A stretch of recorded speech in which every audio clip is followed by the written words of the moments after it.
Good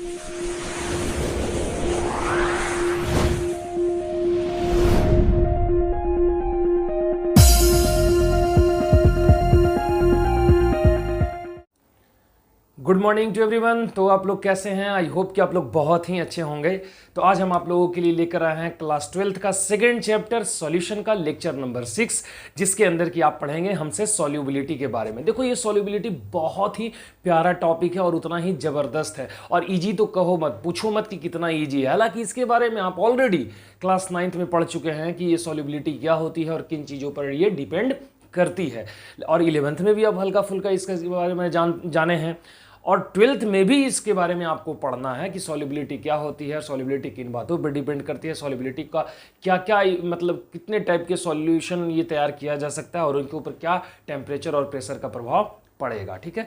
और आप चाहते हैं कि आगे का कंसेप्ट जो रॉल्ट लॉ है, हेनरी लॉ है, और बहुत सारे ऐसे कंसेप्ट हैं और ग्राफ जिसको कि हम अच्छे से क्लियर करें, तो सॉल्युबिलिटी आपको क्लियर होना चाहिए कि सॉल्युबिलिटी क्या होती है और सॉल्युबिलिटी के इंट्रोडक्शन क्या क्या है, उसके बारे में कौन कौन से इंपॉर्टेंट और कंपोनेंट्स हैं जो बहुत ही मायने रखता है इस चैप्टर के लिए। Is that okay? तो बिना देर किए हुए चलिए इस सॉल्युबिलिटी को स्टार्ट करते हैं। तो चलिए सॉल्युबिलिटी क्या है ये आपको हम बताते हैं। सॉल्युबिलिटी का सबसे पहले डिफिनेशन देख लेंगे क्या है। तो क्या लिखा हुआ है कि maximum amount of solute that can be dissolve in A given quantity of the solvent. देखो, ये लिखा हुआ नहीं है, हम अपने तरफ से बोल रहे हैं, लेकिन कोई जरूरी नहीं है कि हर जगह जो चीजें लिखी हुई है वही सही केवल है, ऐसा नहीं है। आप समझ सकते हैं और समझने के बाद हजारों और अनेकों डिफिनेशन अपने हिसाब से बना सकते हैं। मतलब कि आप इसको कैसे समझेंगे कि कोई एक सॉल्यूशन तैयार किया गया है या कोई भी एक चीज तैयार किया गया है जिसके अंदर की दो चीजें हैं मिलाई हुई, एक सॉल्यूट और दूसरा क्या है, सॉल्वेंट है। दो कंपोनेंट में एक सॉल्वेंट है और दूसरा एक क्या है, सॉल्यूट है।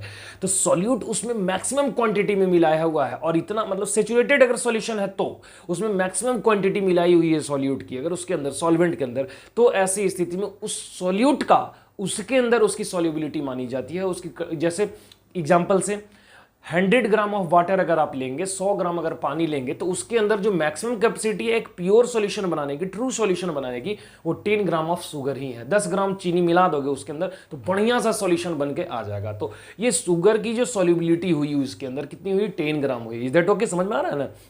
Maximum amount of substance, maximum amount of solute that can be dissolved in given quantity of the solvent। मतलब उस सॉल्यूशन के अंदर जो मैक्सिमम क्वांटिटी है सॉल्यूट की, उसी को हम लोग क्या कहते हैं, सॉल्युबिलिटी कहते हैं। जो उसको घुलने की जो कैपेसिटी है उसके अंदर में, जैसे एज एग्जांपल नॉर्मली ले लो कि मान लो कोई एक व्यक्ति है, उसकी खाने की कैपेसिटी 4 ब्रेड मतलब 4 रोटी खाने की कैपेसिटी है। अगर उसको 4 से ज्यादा 6 और 8 की संख्या में खिला दी जाए तो ऐसी स्थिति में इंडाइजेशन हो सकती है, ओवर ईटिंग हो सकती है। और अगर कम दे दो तो भी वो कहीं ना कहीं हंग्री, भूखा रह जाएगा। Is that okay? तो कहने का मतलब कि ट्रू चाहिए उसको, ट्रू सॉल्यूशन बनाना होगा, मतलब बिल्कुल बैलेंस चाहिए उसको। 4 खा रहा है तो 4 ही दो। हाँ, एक ज्यादा चल सकता है, हाँ ये भी हो सकता है कि एक कम चलेगा। ऐसा नहीं कि 4 जगह पे 7 और 4 के जगह पे 2, मतलब ज्यादा इंटरवल नहीं होना चाहिए, ज्यादा बड़ा डिस्टेंस, ज्यादा बड़ा गैप नहीं होनी चाहिए। ठीक है। तो सॉल्युबिलिटी हमने एक ही चीज समझा कि जितनी जिस चीज की कैपेसिटी है उसके अंदर अगर वो उतना ही स्पेसिफाइड अमाउंट में अगर वो डिसॉल्व है, वो चीज जो रिक्वायर कर रहा है, वो अगर वो कंडीशन को फुलफिल कर रहा है, तो ऐसी स्थिति में उसको क्या कहते हैं, सॉल्युबिलिटी कहते हैं। और ऐसे अनेकों उदाहरण हैं, अनेकों ऐसे एग्जाम्पल है जिसके अंदर कि आप ये देख सकते हैं कि मतलब वो एक सॉल्यूशन तैयार किया गया, उसके अंदर अगर सॉल्यूट को डिसॉल्व किया जा रहा है तो सॉल्यूट डिसॉल्व हो तो रहा है, लेकिन जितनी डिसॉल्व होनी चाहिए वो उसकी डिसॉल्व होती है, तो वो सॉल्युबिलिटी हो गई उस चीज की कि अब इससे ज्यादा नहीं हो रहा है। तो अलग पार्टिकल्स भी नीचे बैठ जाएगा। अगर कभी ऐसा डिसॉल्व करते हुए तुम देखोगे या तुम खुद घर में एक्सपेरिमेंट करोगे कि मान लो इतना बड़ा एक गिलास, मतलब इतना शीशा गिलास से ये ले लो पानी और उसके अंदर सॉलिड को ऐसे डिसॉल्व करो। जब सॉलिड डिसॉल्व करोगे तो क्या होगा कि एक खास कंडीशन के बाद, ये खास अमाउंट डिसॉल्व होने के बाद वो सॉल्यूट जो है वो डिसॉल्व होना बंद हो जाता है। ठीक है। तो जितनी ज्यादा डिसॉल्व हुई, जो मैक्सिमम डिसॉल्व हुई उसके अंदर, वो उस चीज की क्या हो गई, सॉल्युबिलिटी। आई होप कि आप लोग बहुत ही अच्छे से इस चीज को समझ गए होंगे। Is that okay? अब ये सॉल्युबिलिटी जो है ना, ये 3 तरीके से इस चैप्टर के अंदर, सॉल्यूशन चैप्टर के अंदर हम लोग पढ़ेंगे क्लास 12th में। ठीक है। पहला जो सॉल्युबिलिटी हम लोगों को देखना है, जो पढ़ना है, वो है सॉलिड का लिक्विड के साथ। पहला क्या है, सॉलिड का लिक्विड के साथ। और आज हमारा यही टॉपिक रहेगा, बस इंट्रोडक्शन है यार, बहुत ही जबरदस्त है। दूसरा हम देखेंगे लिक्विड का लिक्विड के साथ, और तीसरा देखेंगे गैस का लिक्विड के साथ। It's that okay? तो सॉलिड का हम लोग लिक्विड के साथ देखने जा रहे हैं, लेकिन उससे पहले कुछ चीजें और भी बेसिक है, उसके बारे में हम लोग चर्चा कर लें। क्या कि जैसे देखिए, ये सॉल्युबिलिटी है वो किन बातों पे डिपेंड करती है? ये 3 बातों पे डिपेंड करती है। वो कौन कौन सा है? पहला है nature of solute and solvent. Nature of solute and solvent का मतलब क्या होता है? देखो ठीक से समझो इसको। नेचर ऑफ सॉल्यूट सॉल्वेंट का मतलब होता है कि एक कही जाती है कंसेप्ट के अंदर में, ये सॉल्यूशन के अंदर में, कि like dissolve like. Like dissolve like का मतलब होता है समान समान विलयन। मतलब आप ऐसा सोच रहे होंगे कि किसी भी चीज़ को किसी के अंदर मिला देंगे, हालांकि 12th क्लास में हो आप तो ऐसा सोच ही नहीं रहे होंगे, पहली बात। लेकिन अगर आप ऐसा कंसिडर कर रहे हैं तो आप गलत है। कोई भी चीज़ को किसी भी चीज़ के साथ आप मिला देंगे तो वो डिजॉल्व नहीं होगा, ठीक है। यही चीज़ को कह रहा है लाइक डिजॉल्व लाइक। मतलब कि सॉल्यूशन जो है, सॉल्यूशन जब तैयार करते हैं तो सॉल्युबिलिटी देखी जाती है कि कौन चीज़ किसके साथ डिजॉल्व हो रहा है। जैसे एज ए एग्जांपल, वाटर को अगर ऑयल के साथ मिलाओगे तो क्या वो डिजॉल्व होगा? नहीं, बिल्कुल नहीं। आप घर में करके चेक कर लीजिए, वाटर ऑयल के साथ डिजॉल्व नहीं होता। क्यों नहीं होता भाई? वही चीज़ जब वाटर के साथ सॉल्ट को मिलाया जाता है तो डिजॉल्व हो जाता है। जहां एथेनॉल को और ऑयल के साथ मिलाते हैं तो डिजॉल्व हो जा रहा है।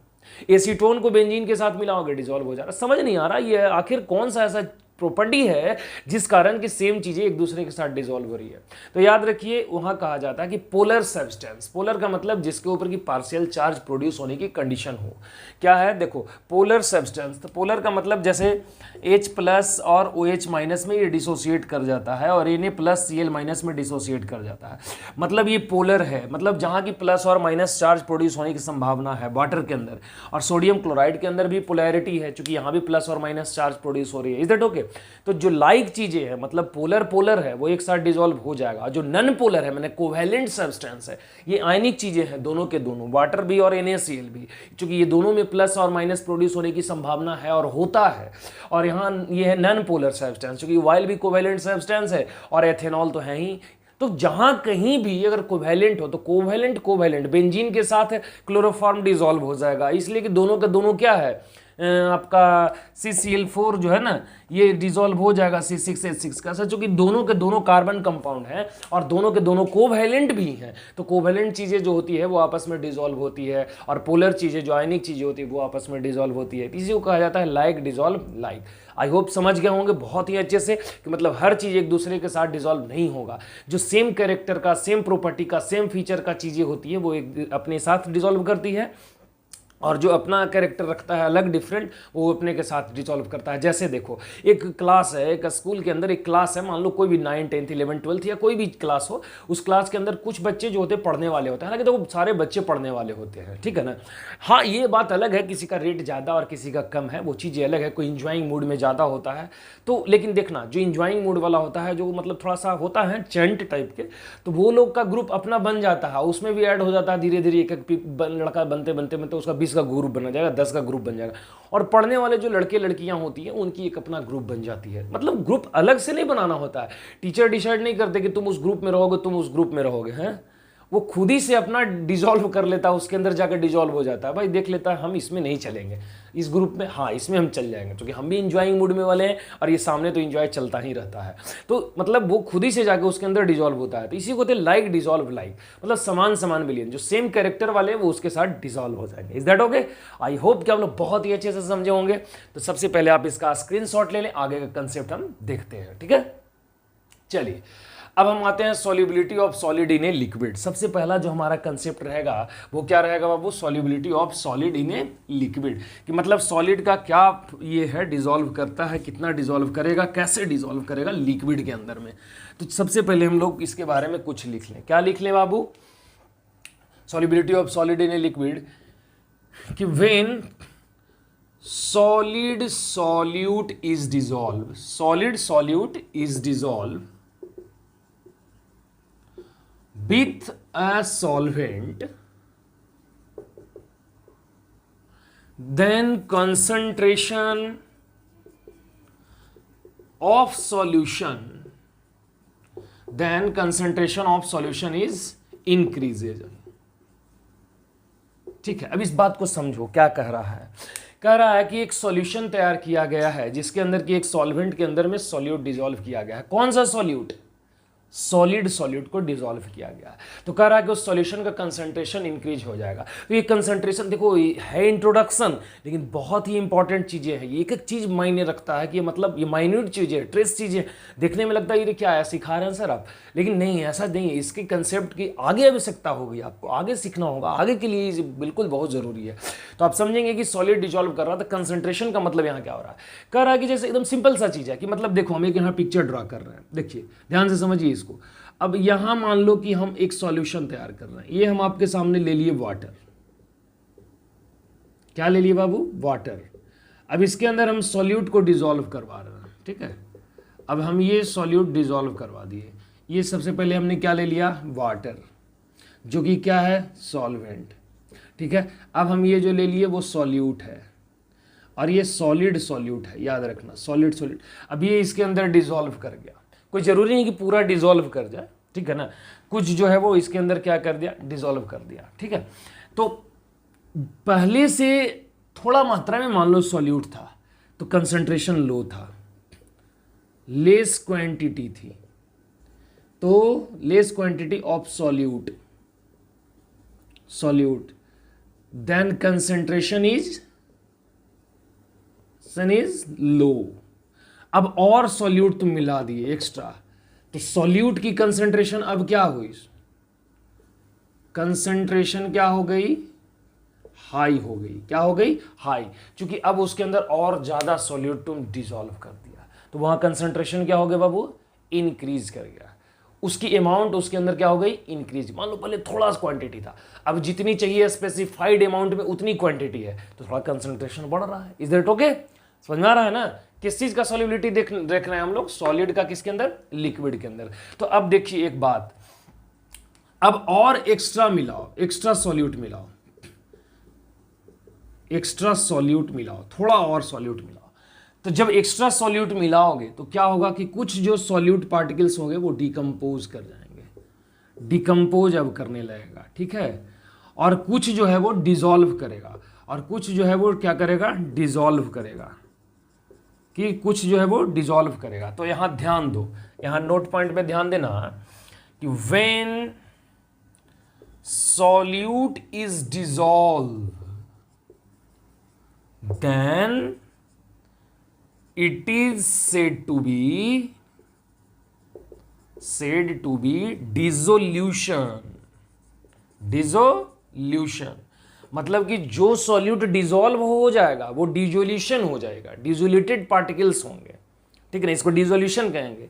और जो डिकम्पोज कर जाएगा, यहां लिख दे रहे हैं, लिखना है कि when solute particles, extra solute particles लिख देते हैं, एक्स्ट्रा सॉल्यूट पार्टिकल्स आर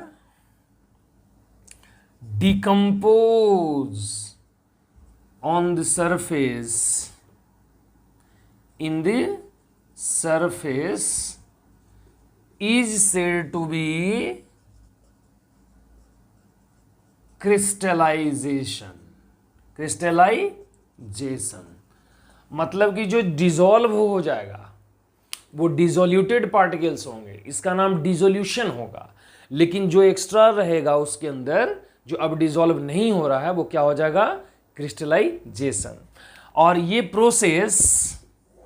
ये जो प्रोसेस होते हैं वो डायनेमिक होते हैं। डायनेमिक का मतलब कि सॉल्यूट का आना और कुछ सॉल्यूट का डिसॉल्व होना, और कुछ डिसॉल्व करके और जो बचा हुआ एक्स्ट्रा रहेगा वो नीचे बैठ जाना, ये डायनेमिक होता है। तो इसीलिए हम लोग इसको लिखते हैं सॉल्यूट, क्या लिखते हैं बाबू? सॉल्यूट प्लस सॉल्वेंट, और इस तरीके से कर देते हैं इज इक्वल टू क्या? सॉल्यूशन। और ये कैसा प्रोसेस है बाबू? तो डायनेमिक इक्विलिब्रियम है। डायनेमिक का मतलब क्या है? मोशन। डायनेमिक का मतलब होता है मोशन, मतलब सॉल्यूट का आना, क्रिस्टलाइजेशन का होना, डिसोल्यूशन का होना, क्रिस्टलाइजेशन का होना, डिसोल्यूशन का होना, क्रिस्टलाइजेशन का होना, ठीक है। ये डायनेमिक प्रोसेस है, चलता रहता है, ठीक है। इसी कारण से इसको हम लोग डायनेमिक इक्विलिब्रियम बोलते हैं, मतलब ये कंटिन्यूअसली रहता है। Is that okay? पार्टिकल्स का हटना, क्रिस्टलाइजेशन, डिसॉल्व हो जाना, डिसोल्यूशन। Is that okay? ये सॉलिड और लिक्विड का है, ठीक है। कोई दिक्कत? आप इसका स्क्रीनशॉट ले लेंगे, इसका भी। अब कुछ चीजें और है बेसिक जिसको हम देखने जा रहे हैं, और वो है सेचुरेटेड एंड अनसेचुरेटेड सॉल्यूशन। हालांकि 9th क्लास में बहुत ही अच्छे से पढ़े होंगे, कहोगे कि सर ये सब भी पढ़ा रहे हैं आप, तो क्या दिक्कत है, 12th क्लास में भी बेसिक चीज़ें पढ़ लो, है कि नहीं। सेचुरेटेड सॉल्यूशन क्या होता है देखते हैं। यहाँ सेचुरेटेड सॉल्यूशन है ना, ट्रू सॉल्यूशन को कहेंगे, इसी को ट्रू सॉल्यूशन भी कहा जाता है। क्या है कि no more can solute is dissolve, is क्या बाबू, dissolve with a solvent at a fixed temperature and pressure.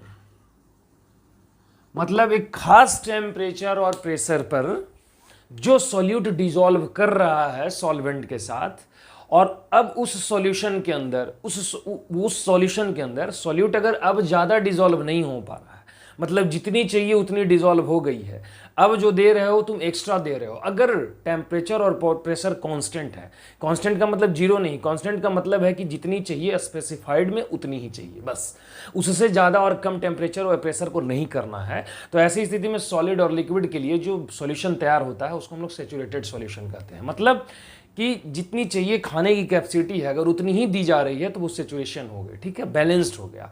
अब उससे ज़्यादा या कम होता है तो ऐसी स्थिति में क्या हो सकता है, तो अगर ज़्यादा अमाउंट हो रहा है तो वो अनसेचुरेटेड हो जाएगा। तो इसको हम लोग ऐसे समझेंगे कि unsaturated solution, unsaturated solution, saturated solution. Unsaturated solution क्या है बाबू, तो लिख देंगे कि when more amount of solute can be dissolved in a solvent, है ना, इन्हें सॉल्यूशन कर देते हैं, सॉल्यूशन के अंदर ही ना डिजॉल्व होगा। जब सॉल्यूशन के अंदर ज्यादा मात्रा में अगर डिजॉल्व है तो ऐसी स्थिति में क्या हो गया, जैसे देखो मान लो हम ये ले लिए वाटर और इसके अंदर थोड़ा बहुत है, तो ये हो गया सेचुरेटेड। अब इसके अंदर जो है मान लो हम वाटर ले लिए और वाटर के अंदर बहुत ज़्यादा अमाउंट में है, बहुत ही ज़्यादा मात्रा में अगर सॉल्यूट को डिसॉल्व किया हुआ है तो ये हो जाएगा अनसेचुरेटेड। क्या हो गया, अनसेचुरेटेड, मतलब ज़्यादा मात्रा में डिसॉल्व है। इज दैट ओके, कोई दिक्कत नहीं। तो आते हैं अब हम लोग सेकेंड पार्ट पर। ये सारे चीजें थी nature of solute and solvent और सॉलिड का सॉल्युबिलिटी लिक्विड के साथ। दूसरा जो इफेक्ट है वो है टेम्परेचर। दूसरा इफेक्ट क्या है, इफेक्ट ऑफ टेम्परेचर, और इसी के अंदर हम लोग पढ़ते हैं ली चैटेलियर्स प्रिंसिपल के बारे में। ली चैटेलियर्स प्रिंसिपल, ठीक है। क्या है कि मान लो अगर हम ट्रू सॉल्यूशन ले रहे हैं कोई भी, अब देखो अब जैसे ही पहले हम बोले क्या, ट्रू सॉल्यूशन, क्या हमने बोला, ट्रू सॉल्यूशन।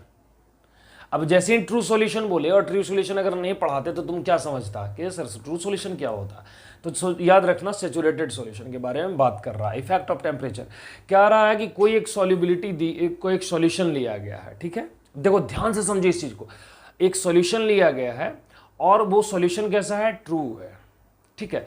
और वो ट्रू सॉल्यूशन अगर टेम्परेचर को खुद ही गेन कर रहा है, मतलब कि जैसे सॉल्यूट डिसॉल्व किया हुआ है सॉल्वेंट के साथ, वो जो सॉल्यूट डिसॉल्व किया हुआ है सॉल्वेंट के साथ और वो खुद ही टेम्परेचर को गेन कर ले रहा है, उसी सॉल्यूशन से खुद टेम्परेचर को गेन कर दिया है, मतलब खुद ही रिसीव कर रहा है।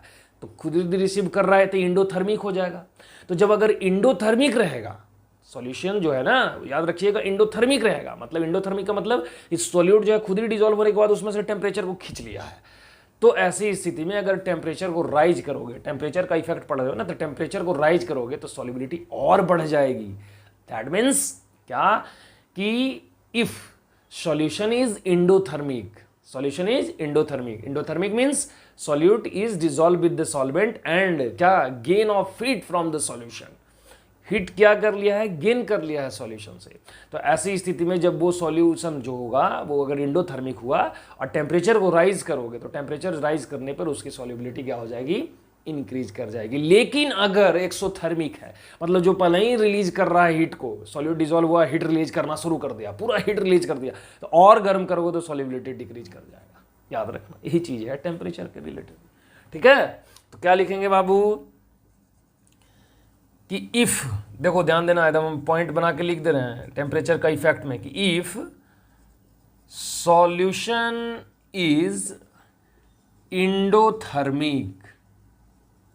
इंडोथर्मिक, इंडोथर्मिक मतलब क्या है, लिख दे रहे हैं हीट गेन किससे, from the solution, from the solution. याद रखना इस बात पे, if solution is endothermic then solubility is increases,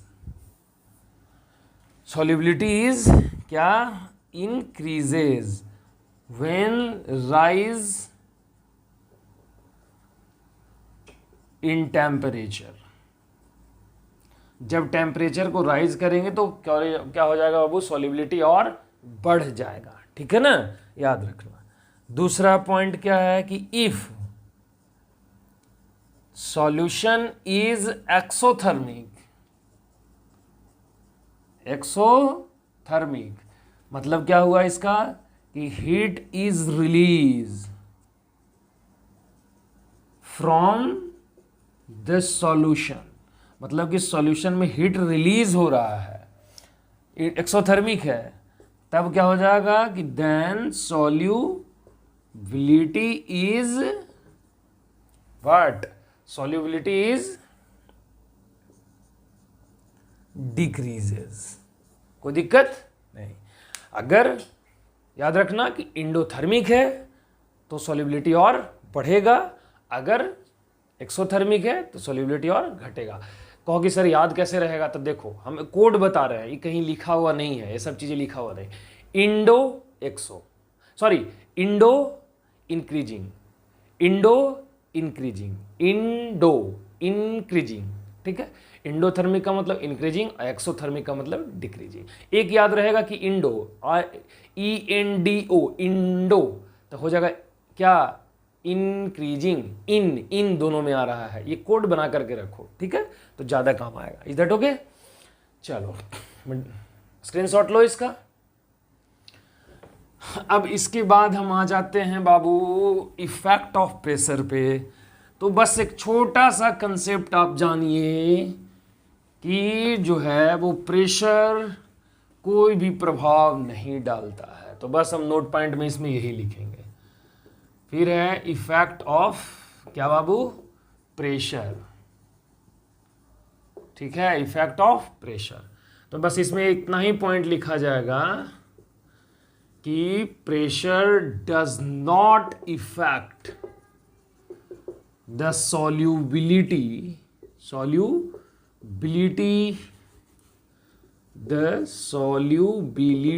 of a solid liquid solution,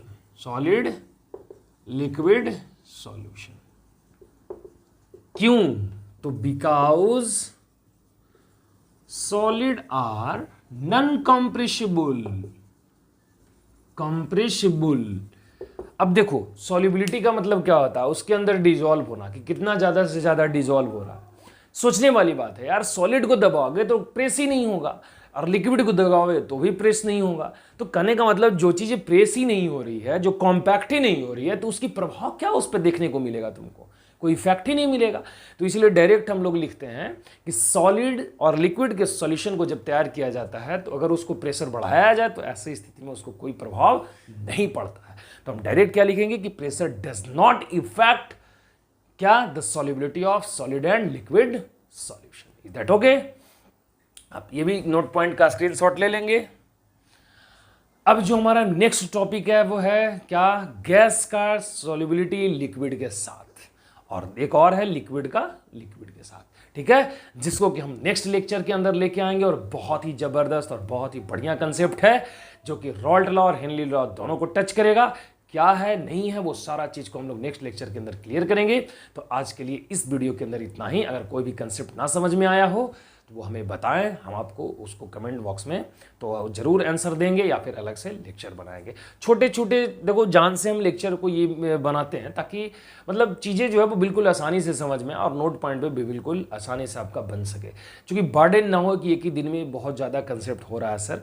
तो और देखो, और हर एक चीज़ को बहुत ही बारीक ढंग से आप समझो, और किसी चीज़ को सुनने मात्र से आप ये मत डिसाइड कर लो कि सर हम इसके बारे में जानते हैं, क्योंकि वो चीज़ें बाद में जब उसको आप पढ़ने जाओगे तो आपको दिया गया अभी का समय का 3 गुना ज़्यादा समय आपको बाद में देना पड़ेगा। इसलिए जो चीज़ें जिस समय आपको सीखनी चाहिए, जिस समय रिवाइज करनी चाहिए, उसी समय आपको कर लेना चाहिए ताकि आपको कम समय में ज़्यादा से ज़्यादा कंसेप्ट मिल सके। तो आप इस सारे इंट्रोडक्शन को याद रखेंगे ताकि आगे के लेक्चर जब हम लेकर आएँ तो उसको आप बहुत ही बारीक ढंग से आप समझ सके। Is that okay? तो आज के लिए इतना ही। धन्यवाद।